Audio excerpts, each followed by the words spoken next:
Bonjour, c'est Ursule encore. On est le 18 septembre 2023.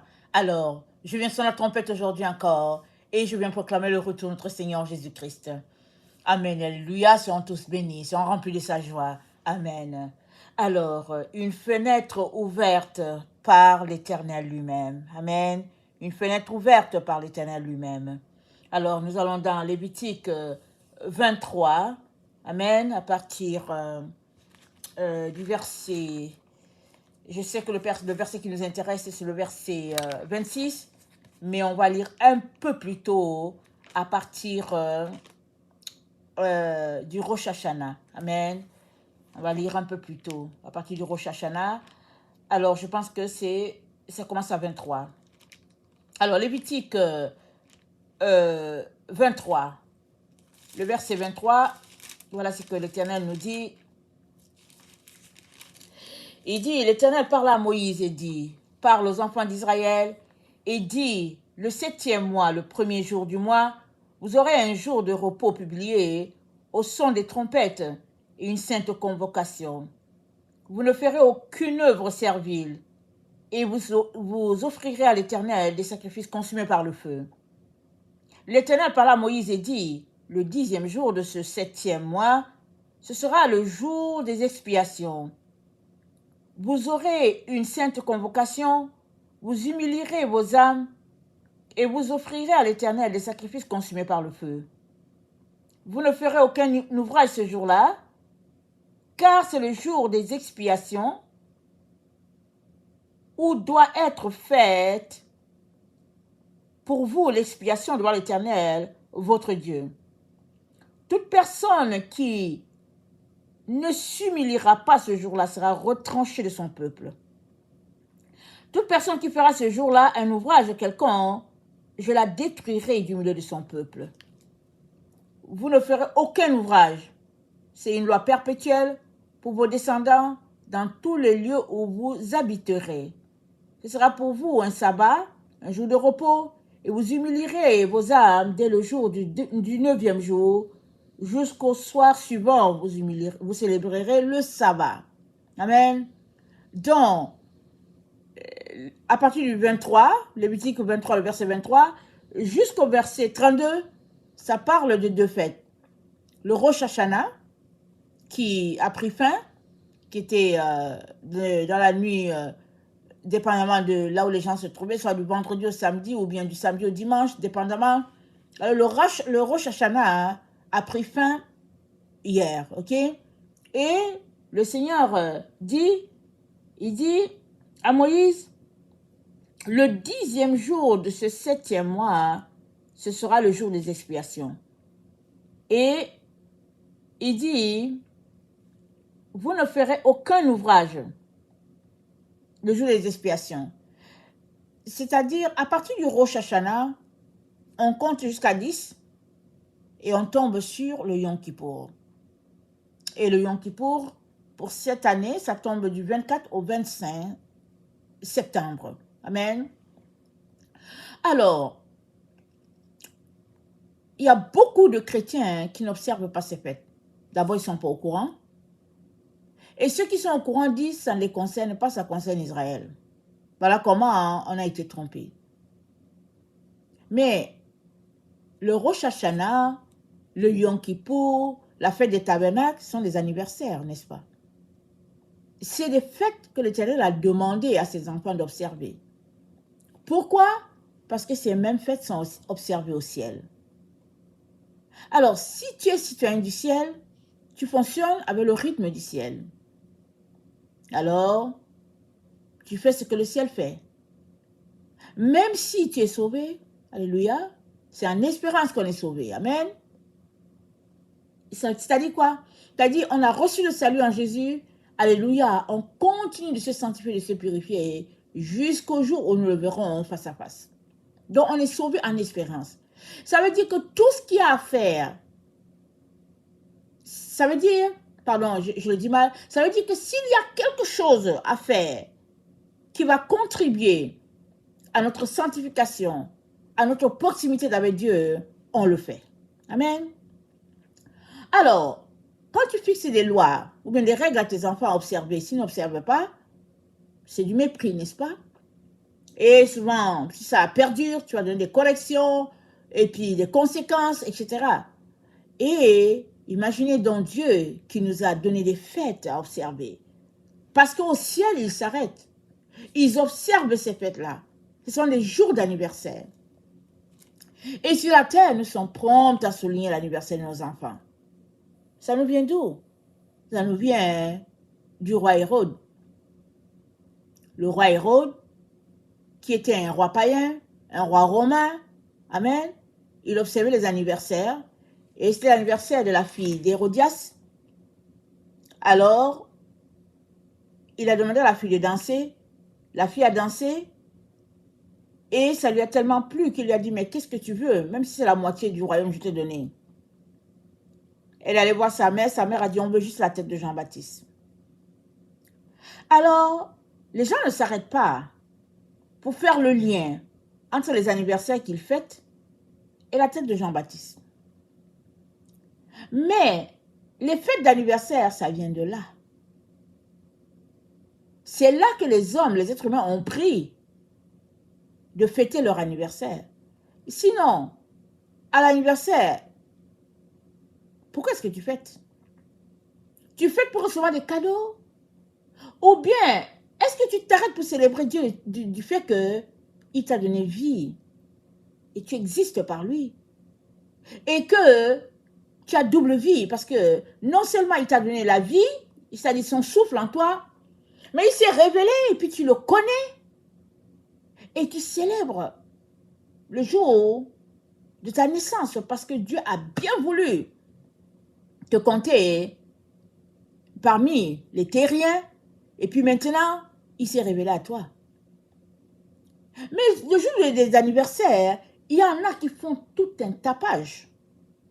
Les gens courent dans les magasins pour les cadeaux et puis tu t'arrêtes, tu te dis, mais qu'est-ce qui se passe? On est un peu perdu.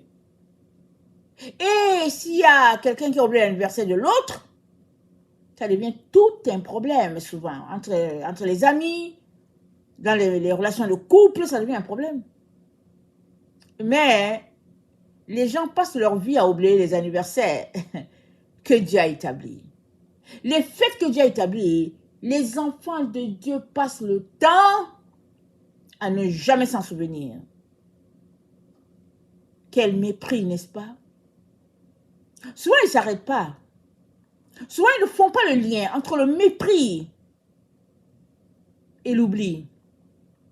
Et souvent, quand ils se rappellent ce que la fête est passée, ils disent, oh tiens, j'ai oublié d'observer le Yom Kippour, j'ai oublié d'observer le Rosh Hashanah, j'ai oublié d'observer la fête des tabernacles, j'ai oublié.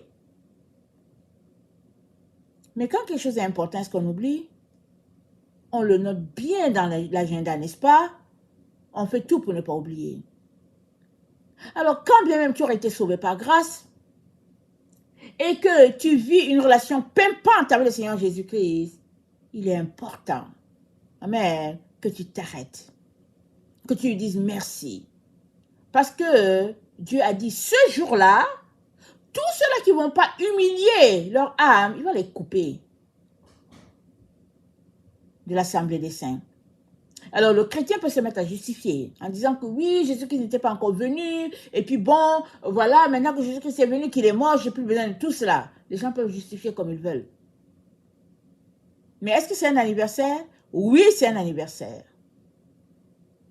Alors, si tu n'es pas capable d'oublier ta date d'anniversaire, la date d'anniversaire de tes enfants, de ton père, de ta mère, comment t'organises-tu pour oublier cette date d'anniversaire qui est si importante pour Dieu, au point où il nous l'a communiqué? Parce qu'au ciel, c'est les festivités dans ce temps-là. Il est donc important qu'on sorte de certains raisonnements, les faux raisonnements, qui ne contribuent pas à faire avancer l'œuvre de Dieu, mais plutôt qui ternissent la voix de Dieu sur la terre. Alors, si tu es pardonné, ok, alléluia, mais peux-tu prendre ce jour-là où Dieu a ouvert une fenêtre sur l'humanité, peux-tu prendre ce jour-là pour apporter devant Dieu tes voisins, tes collègues de travail pour dire Seigneur, alléluia, merci, tu m'as pardonné, tu m'as sauvé, je t'apporte telle personne, telle personne, telle personne, je t'apporte Grégoire, je t'apporte Sophie, je t'apporte Estelle, je t'apporte Seigneur Francine, je t'apporte Guy, et on continue de citer. Seigneur, je te les apporte, Seigneur, fais grâce. Est-ce que tu es capable de penser à quelqu'un d'autre, puisque toi, tu dis que c'est réglé ton problème? Alors, chaque année, je viens souvent insister sur ces différentes fêtes-là, parce qu'il fut un temps où je me suis un peu mêlée, je préfère le dire comme ça. Je suis tombée sur une date en ligne, ok? Et ça disait, un calendrier qui disait que la date qu'on a, qui vient d'Israël, c'est pas la vraie date. Alors, ils avaient donné la vraie date, un calendrier lunaire. Alors, je me suis mise, j'ai dit, bon, ok, on va observer la vraie date. J'ai observé la vraie date et j'étais dans un temps où je ne mangeais pas grand-chose. Et quand la vraie date qui est en ligne est arrivée, parce qu'au fait, mon intention, c'était d'observer et la date qu'ils ont dit que c'est un calendrier lunaire, et l'autre date qui est en ligne observée par Israël. Alors, je me suis dit que j'allais observer les deux. Mais quand le temps est venu pour le Yom Kippour tel que c'est déterminé, amen, j'étais épuisée. Alors, j'ai dit, j'ai déjà pris un temps de jeûne, et alors, je vais juste passer ça comme ça, et jusqu'au jour du Yom Kippour, je vais fêter. Mais pour ce qui est d'observer un temps de jeûne, je vais passer mon tour, comme on dit. C'est comme ça que j'ai raisonné.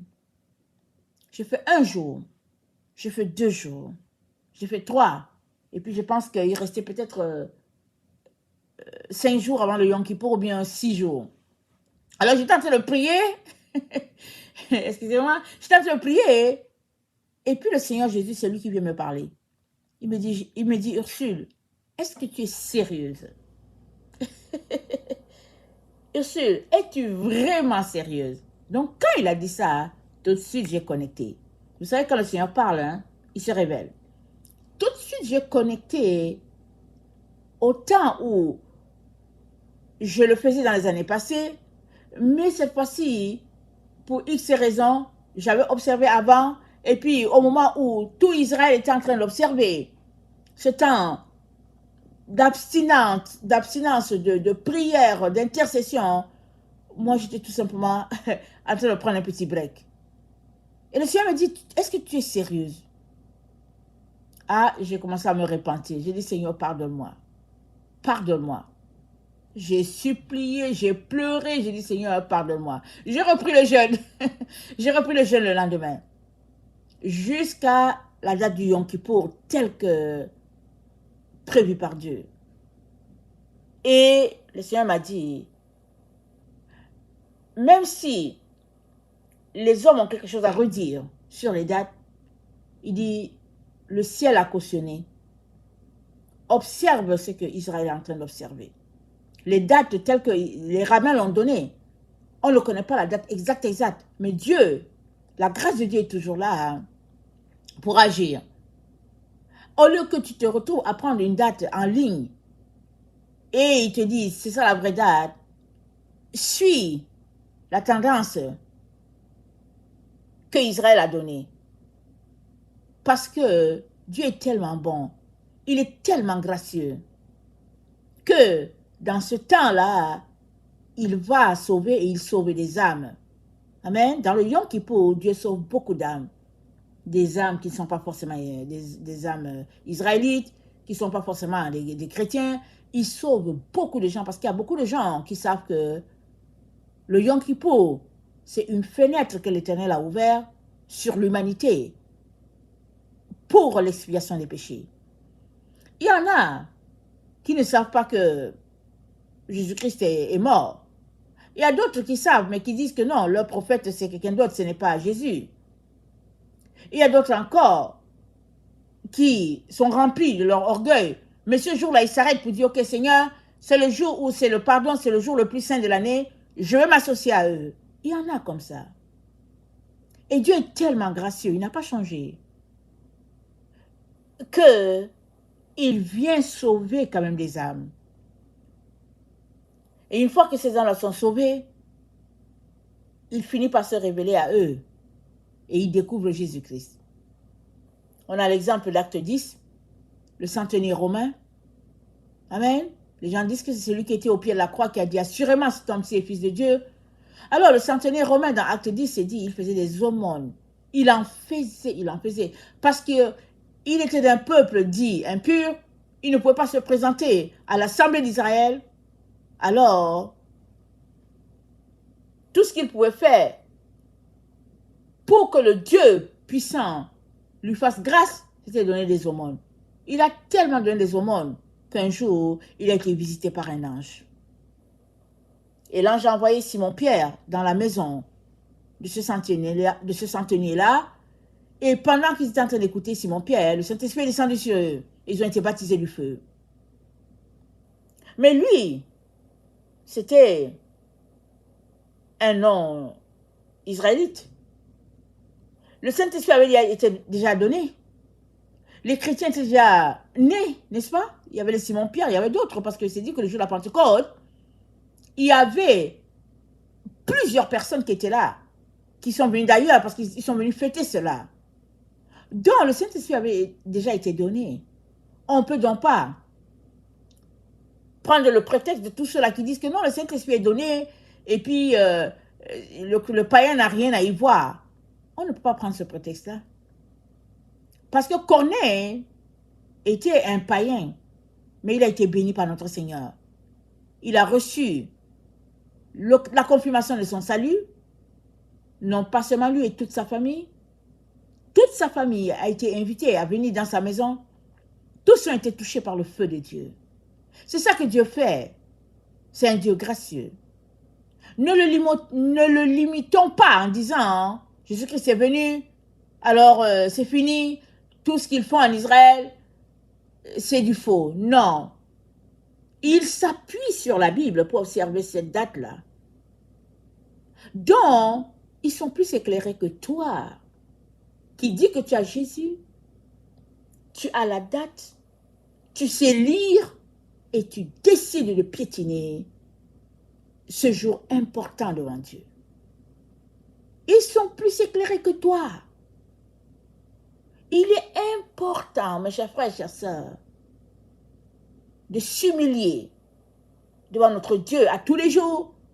Mais ce jour en particulier, il a dit d'humilier notre âme. Ce serait très important de se joindre aux autres pour le faire. Alors, le Yom Kippour,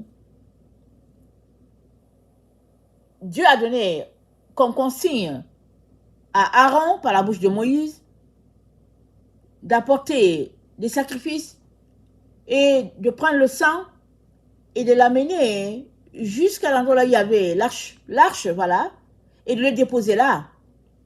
Mais là où il y avait l'arche, il y avait quoi? Il y avait les tables de la loi, les 2 tablettes de la loi que Dieu avait donné à Moïse.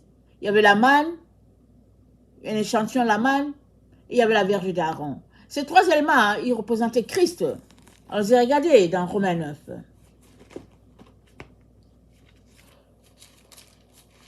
Excusez-moi, dans Hébreux 9. Hébreux 9.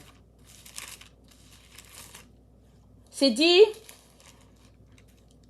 la première alliance avait aussi des ordonnances relatives au culte et le sanctuaire terrestre. Un tabernacle fut en effet construit dans la partie antérieure. Appelé le lieu saint, était le chandelier, la table et les pains de proposition. Derrière le second voile se trouvait la partie du tabernacle appelée le Saint des Saints, renfermant l'autel d'or pour les parfums et l'arche de l'alliance, entièrement recouvert d'or, il y avait dans l'arche un vase d'or contenant la manne, la verge d'Aaron, qui avait fleuri et les tables d'alliance, de l'alliance. Au-dessus de l'arche étaient les chérubins de la gloire couvrant de leur ombre le propitiatoire. Ce n'est pas le moment de parler en détail là-dessus. Or, ces choses étant ainsi disposées, les sacrificateurs qui font le service entrent en tout temps dans la première partie du tabernacle. Et dans la seconde, le souverain sacrificateur seul entre une fois par an sans y porter du sang, qu'il entre une fois par an, non sans y porter du sang, qu'il offre pour lui-même et pour les péchés du peuple. Le Saint-Esprit montrait par là que le chemin du lieu très saint n'était pas encore ouvert, tant que le premier tabernacle subsistait. Amen. Donc Aaron y allait une fois, afin de purifier le peuple, afin de le libérer. Et plusieurs personnes attendaient ce moment. Il y en a qui priaient pour arriver à ce moment, pour demander pardon à Dieu, parce que Dieu leur donnerait encore un an encore. C'est pourquoi j'ai appelé ça une fenêtre de l'Éternel qui est ouverte. Et jusqu'aujourd'hui, c'est ouvert. Malgré le fait qu'ils ont méprisé leur sauveur, ils ont bafoué, ils ont craché sur lui. Malgré cela, la miséricorde de Dieu est telle que Dieu permet encore ça. Il y a beaucoup de gens qui se convertissent. Amen. Suite à cela. Ça, c'est la grâce de Dieu. Ça, c'est la bonté de Dieu. On ne devrait pas piétiner. Amen. Son grand amour, son cœur pour l'humanité. Alors, dans Romains 6,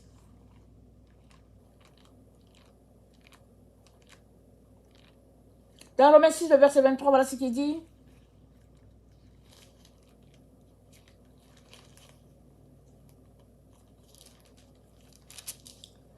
Il est dit, car le salaire du péché, c'est la mort, mais le don gratuit de Dieu, c'est la vie éternelle en Jésus-Christ, notre Sauveur, notre Seigneur. Le salaire du péché, c'est la mort. C'est-à-dire, tout le monde qui pêche mérite de mourir. Donc, tout son péché est sans priver la gloire de Dieu. Mais Dieu a prouvé son amour en ce que Christ est mort. Et si tu donnes ta vie à Christ, il efface ton péché. Si tu reconnais ta faute, tu demandes pardon à Dieu. Peu importe la gravité de ton péché, peu importe l'énormité de ton péché, Dieu te pardonne. Alléluia.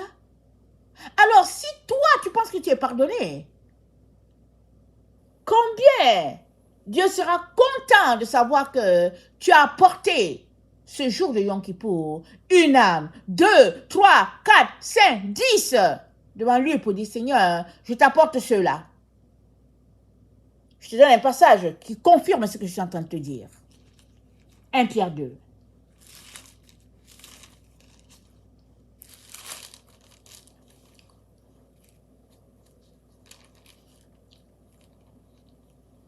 Le verset 5. Et vous-même, comme des pierres vivantes, édifiez-vous pour former une maison spirituelle, un saint sacerdoce, afin d'offrir des victimes spirituelles agréables à Dieu par Jésus-Christ. Car il est dit dans l'Écriture, voici je mets en Sion une pierre angulaire choisie et précieuse, et celui qui croit en elle ne sera point confus. L'honneur est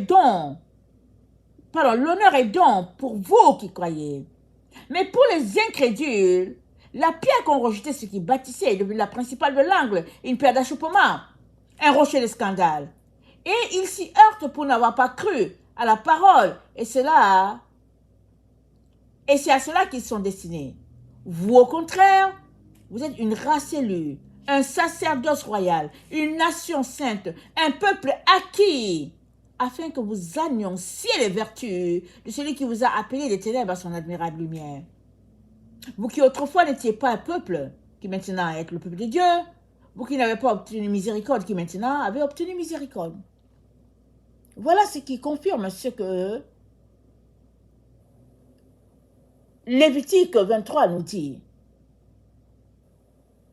Le sang qui est déposé là une fois l'année.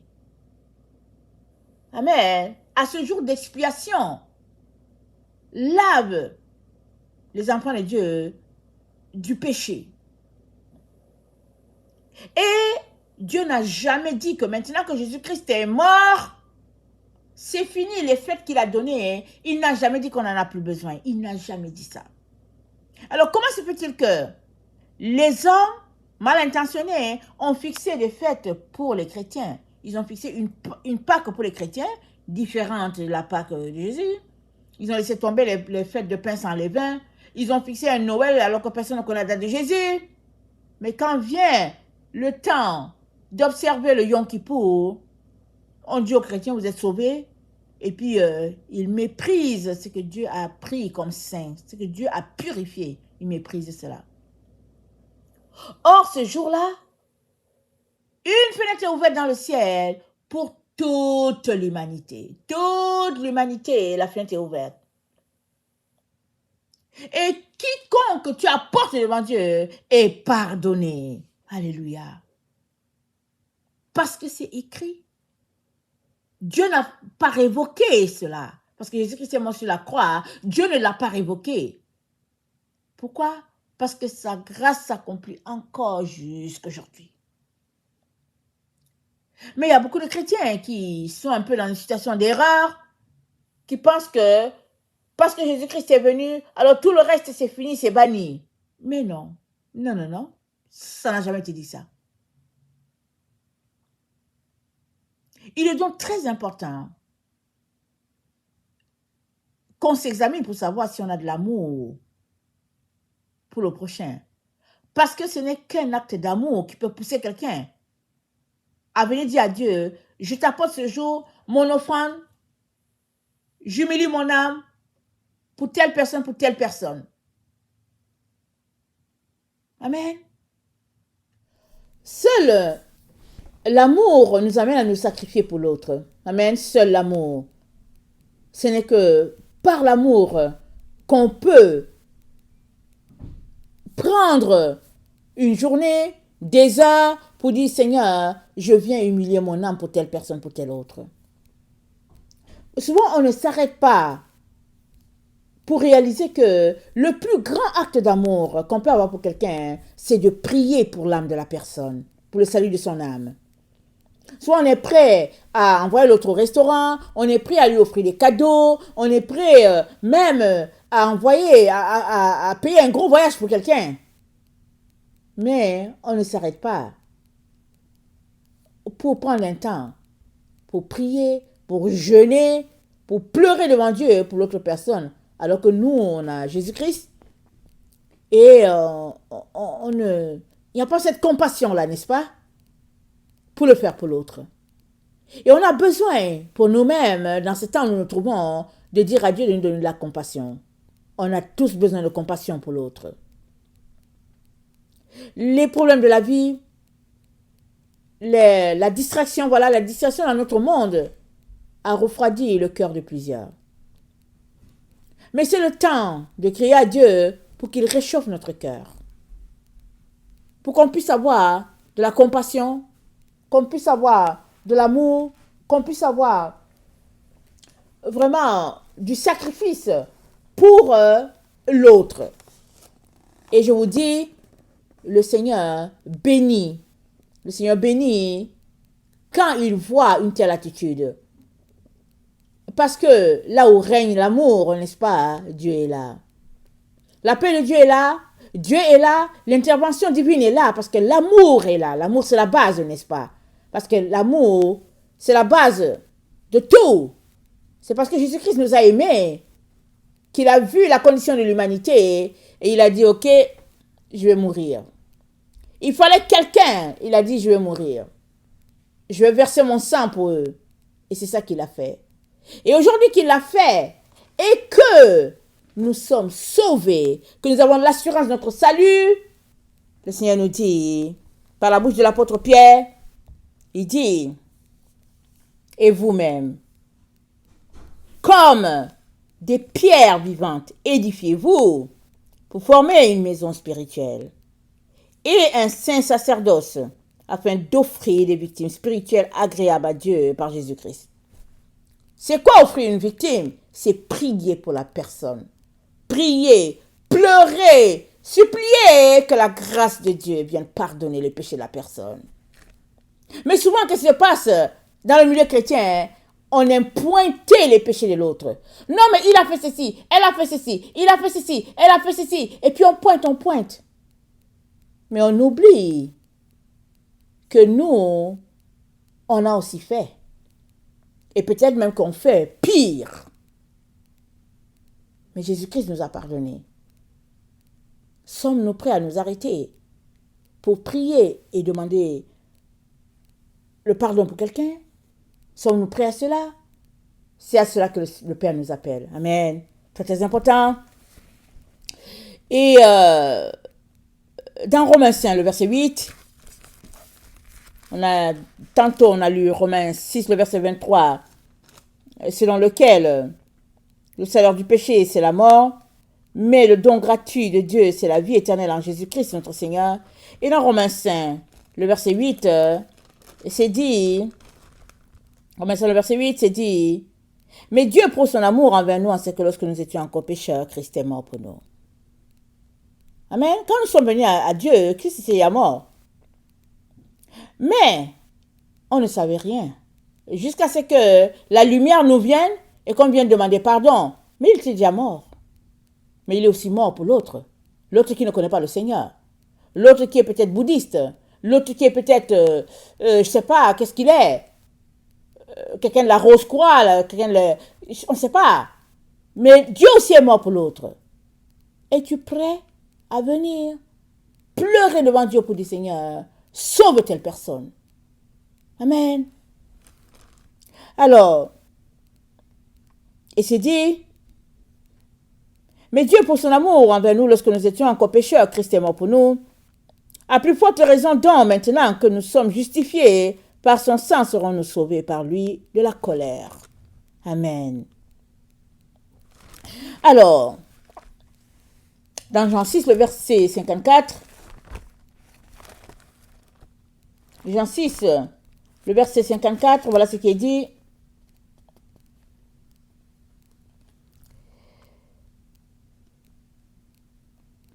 Je commence au 53. Jésus leur dit, en vérité, je vous le dis, si vous ne mangez la chair du Fils de l'homme, et si vous ne buvez son sang, vous n'avez point la vie en vous-même. Celui qui mange ma chair et qui boit mon sang a la vie éternelle, et je le ressusciterai au dernier jour. Car ma chair est vraiment une nourriture, et mon sang est vraiment un breuvage. Celui qui mange ma chair et qui boit mon sang demeure en moi, et je demeure en lui. Comme le Père est vivant, comme le Père qui est vivant m'a envoyé et que je vis par le Père, ainsi celui qui me mange vivra par moi. Amen. C'est ici le pain qui est descendu du ciel. Il n'en est pas comme de vos pères qui ont mangé la manne, qui sont morts. Celui qui mange ce pain vivra éternellement. Amen. Alors, vous savez, il y a beaucoup des Israélites, amen, à qui on a dit que Christ n'est pas mort, que ce n'est pas lui, le Fils de Dieu. Non, il y a beaucoup qui ont cru. Mais, tous ceux-là qui entrent dans leurs écoles pour apprendre leur Torah, tous ceux-là qui veulent la vérité, ou bien, attendez, à tous ceux-là qui veulent la vérité, Dieu se révèle. Parce qu'ils cherchent la vérité, Dieu se révèle. Mais ceux qui suivent la tendance en disant, oh non, mais il paraît que c'était pas lui et que c'était juste quelqu'un qui est venu mourir et puis il raconte les histoires, ben voilà, ils vont rester dans leurs histoires. Souvenons-nous, le jour de la mort du Christ, il y avait 2 hommes qui ont été crucifiés avec lui. Il y avait un à sa gauche, l'autre à sa droite. Il y a un qui s'est mis à l'insulter. Lui-même n'était pas pardonné, lui-même n'était pas sauvé, mais il a fait comme les autres. Il ne s'est pas arrêté pour dire, je suis en train de mourir, je ne sais pas où mon âme va partir. Aide-moi, mon Dieu. Si celui-ci, c'est celui qui va sauver, aide-moi. Non, il n'a pas fait ça. Rempli d'orgueil et de mépris, il s'est mis à insulter son Dieu, son Sauveur. Et l'autre qui était là, il a dit, aie pitié de moi.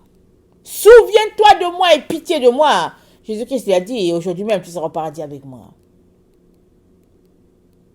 Souvent, on passe à côté de ce que Dieu veut faire, juste à cause de nos pensées, à cause de notre orgueil, à cause de notre mépris de Dieu. Et très très souvent à la base, c'est l'orgueil. On a une image de soi tellement grandiose qu'on se dit, je ne veux pas m'abaisser devant celui-là. Donc il ne s'est pas abaissé devant son Sauveur et son Dieu. Or, il était là, à côté de lui, si proche de la porte. Mais il n'est pas entré. Ah. Combien sont-ils, ceux-là qui sont si proches? Dimanche après dimanche, ils ont la Bible sous les selles, ils chantent, ils jouent leurs instruments de musique. Combien sont-ils si proches de la porte? Mais ils n'entrent pas. Ils n'entrent pas. Ils sont remplis d'images, de pensées tellement erronées et surtout d'orgueil, de mépris des autres. Ils n'entrent pas. Mais l'amour de Dieu pour l'humanité est toujours là, visible et palpable. De la Genèse jusqu'à l'Apocalypse, son amour est là. Pour ceux qui ont saisi que c'est Jésus-Christ qui sauve, alléluia, amen, le Seigneur les sauve quand ils donnent leur vie à Jésus. Pour ceux qui n'ont pas encore saisi, qui sont en train de le chercher en tâtonnant, Dieu a les oreilles ouvertes, alléluia, parce qu'il a voulu que tous les hommes puissent le trouver en tâtonnant. Amen. Alors si en tâtonnant, ils arrivent à découvrir le jour du Yom Kippour, alléluia, Dieu les bénit. Dieu les bénit.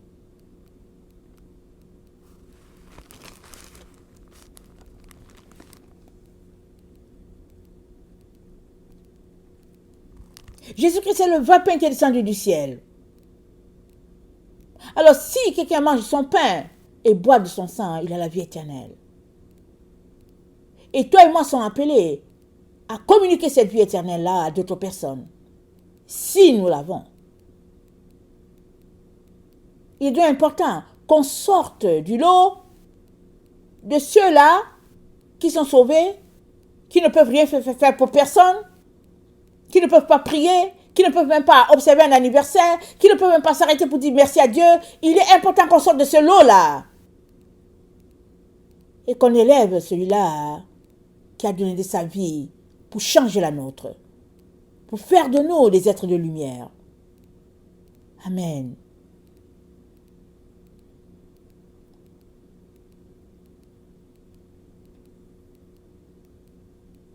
Et dans 1 Corinthiens 3, je ne vais citer que celui-là parce qu'il y a plusieurs passages qui confirment ce que nous sommes. Dans 1 Corinthiens 3, le verset 16, l'apôtre Paul nous dit, ne savez-vous pas que vous êtes le temple de Dieu et que l'Esprit de Dieu habite en vous? Amen. Ne savez-vous pas que vous êtes le temple de Dieu? L'Esprit de Dieu habite en nous, l'Esprit de Dieu habite en toi, il habite en moi. Nous sommes le temple de Dieu. Et parce que nous sommes le temple de Dieu, en nous, nous pouvons loger plusieurs. C'est-à-dire, nous pouvons enfanter plusieurs. Parce que nous sommes un temple. Le tabernacle n'est plus cet endroit physique. Là, il faut aller mettre une toile. Et puis, bon, voilà, tel que c'est déterminé. Le tabernacle de Dieu, c'est toi, c'est moi, c'est chaque personne qui a donné sa vie à Jésus-Christ. Et le tabernacle final de Dieu sera formé de chaque personne qui sera sanctifiée, qui sera purifiée. Et ce sera des signes, amen, de Dieu sur la terre. Parce que la Bible dit, ce sont les hommes qui seront un signe. Alléluia.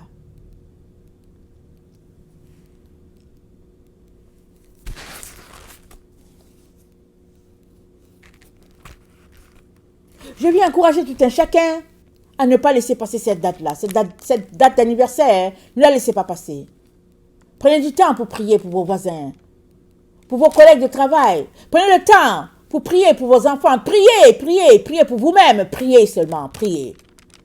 Parce que alors que la fenêtre est ouverte et que l'onction de Dieu est là sur la terre pour balayer l'humanité de sa présence, amen, Dieu intervient, Dieu agit, amen, Dieu agit. La Bible nous dit le jour de la Pentecôte, alors que Simon, Pierre et les autres étaient rassemblés en train de prier, en train d'intercéder, amen, ils louaient le Seigneur pour eux. Alors un vent, un petit est venu et puis ça a fait irruption dans la salle. Et puis les autres qui étaient venus en visite pour fêter, eux ils sont venus pour fêter, pour s'ambiancer comme on dit. Mais ils ont couru en direction, eux aussi. Et ils ont vu ce qui se passait, ils ont dit, que ferions-nous? Que ferions-nous? Aujourd'hui encore, il y a des gens qui disent, que ferais-je? Que ferais-je? Où se trouve le chemin?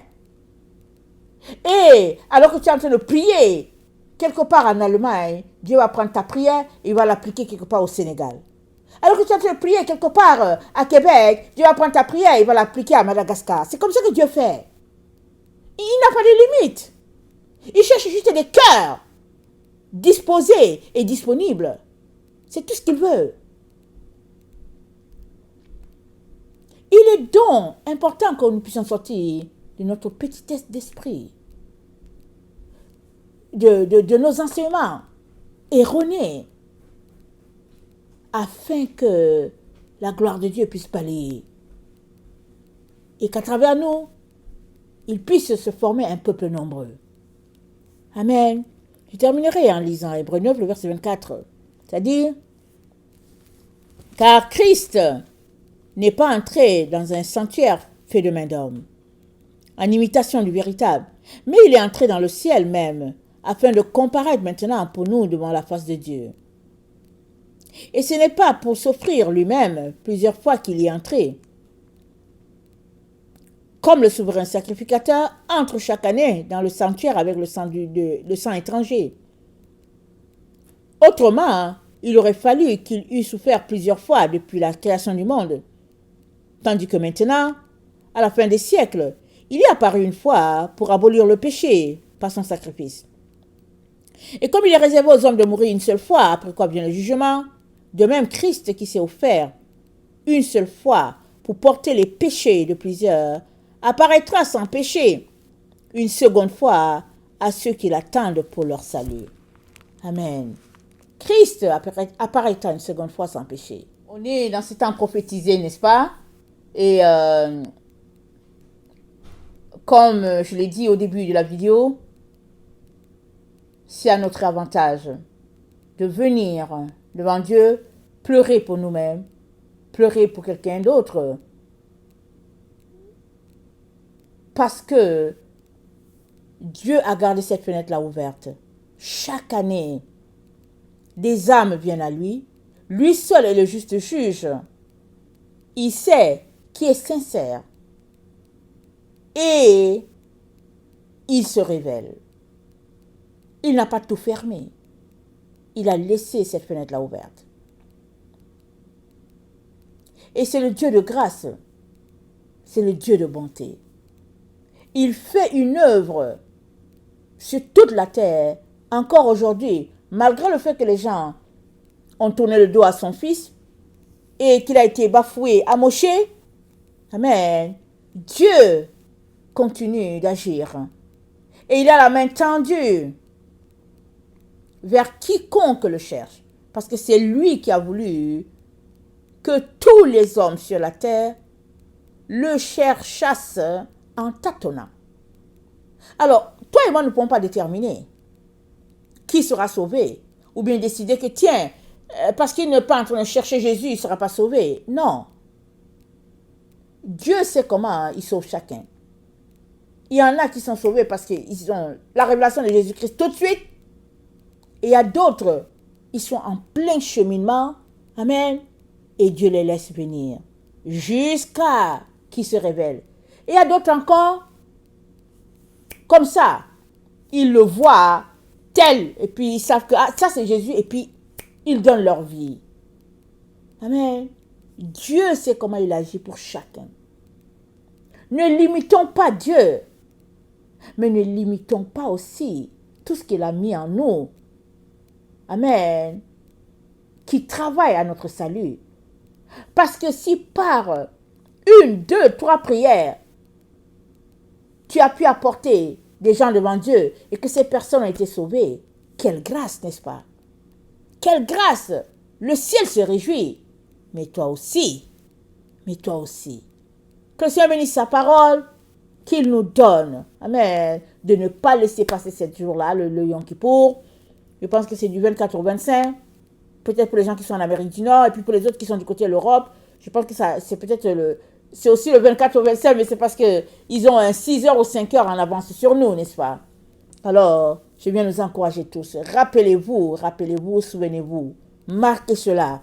Il est bon de venir ensemble, à l'unisson, apporter, au fait, nos prières à cet endroit, à ce moment précis où la fenêtre du ciel est ouverte.